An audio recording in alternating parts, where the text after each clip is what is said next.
Hello friends, हमने last video में देखा कि फार्मेसी क्या है और फार्मेसी कितने तरह की होती है, जिसका आप लोगों का मुझे बहुत ही अच्छा सपोर्ट मिला, मुझे भी मोटिवेशन मिला। और आज हम बात करेंगे कि 12th करने के बाद फार्मेसी के कौन कौन से कोर्सेज हैं जिनको हम कर सकते हैं। इसमें फार्मेसी 12th करने के बाद में हम फार्मेसी कर सकते हैं और इसके 4 कोर्सेज होते हैं, जिनमें सबसे पहला कोर्स है डिप्लोमा इन फार्मेसी यानी कि डी फार्मा। इसके बाद बी फार्मा होता है जो कि बैचलर ऑफ फार्मेसी कहते हैं। इसके बाद एम फार्मा जैसे मास्टर ऑफ फार्मेसी, और इसके बाद pharm D doctor of pharmacy. तो आज हम बात करेंगे डिटेल में डी फार्मा के बारे में।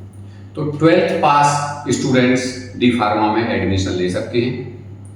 ये साइंस स्ट्रीम से मैथ और बायो दोनों स्ट्रीम के स्टूडेंट्स एडमिशन ले सकते हैं डी फार्मा में, जिसका कि एडमिशन एंट्रेंस टेस्ट के थ्रू या फिर मेरिट बेसिस पर होता है। Entrance test pharmacy council of state के द्वारा लिया जाता है। इसका ड्यूरेशन 2 साल का होता है, यानी कि 4 सेमेस्टर होते हैं। अब हम जानते हैं कि डी फार्मा करने के बाद में करियर ऑप्शन क्या क्या है। तो सबसे पहले तो मेडिकल स्टोर पर जॉब कर सकते हैं या हॉस्पिटल फार्मेसी में जॉब कर सकते हैं, अपना निजी मेडिकल स्टोर खोल सकते हैं।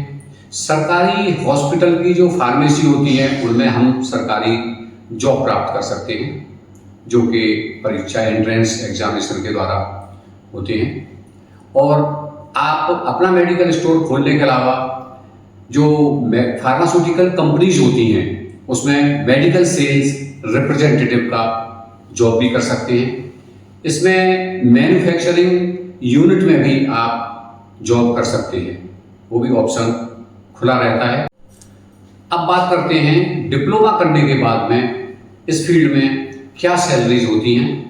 तो मैं आपको बता दूं कि जो फ्रेशर्स स्टूडेंट होते हैं उनकी सैलरी डिपेंड करती है उनकी स्किल्स के ऊपर, उनकी नॉलेज के ऊपर, उनके परसेंटेज ऑफ मार्क्स के ऊपर और किस इंस्टीट्यूट से उन्होंने डिप्लोमा किया हुआ है उसके ऊपर।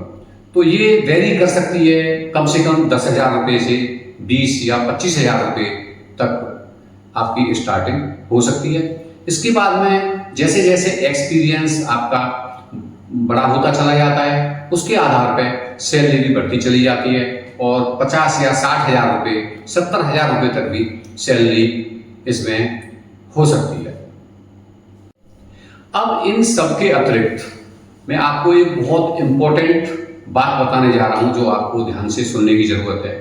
जो मेरा 27 साल का एक्सपीरियंस है मार्केटिंग का, उसके आधार पर मैं आपको बता रहा हूं कि मैन्युफैक्चरिंग में आपकी सैलरी उतनी तेजी से नहीं बढ़ेगी जितनी मार्केटिंग में बढ़ेगी। यदि आपके पास अच्छे स्किल्स हैं, आपके पास मार्केटिंग की अच्छी नॉलेज है, आप मेहनती हैं, आप ड्रीमर हैं, आप समय की कीमत समझते हैं, तो आप इसमें बहुत जल्दी तेजी से अच्छी सैलरी प्राप्त कर सकते हैं। क्योंकि मार्केटिंग एक सेल्स वो एक तरह से बिजनेस की तरह से होता है, वो सैलरी बेस्ड नहीं है। सैलरी होती है लेकिन उसमें इंसेंटिव होते हैं, कमीशन होते हैं। तो बहुत से ऐसे एग्जाम्पल हैं जिन्होंने अपना मार्केटिंग में करियर मेडिकल रिप्रेजेंटेटिव से स्टार्ट किया और वो बहुत अच्छी मोटी इनकम पर पहुंच गए। जैसे एरिया सेल्स मैनेजर बनते हैं, फिर रीजनल सेल्स मैनेजर, फिर जोनल सेल्स मैनेजर।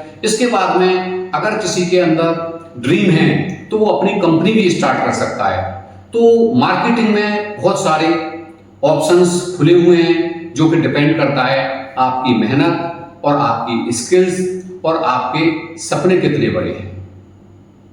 धन्यवाद। आज मैं इस वीडियो को यहीं विराम देता हूं। कल की वीडियो में बात करेंगे, देखेंगे डी फार्मा के बारे में कि उसमें क्या क्या ऑप्शंस हैं। Thank you.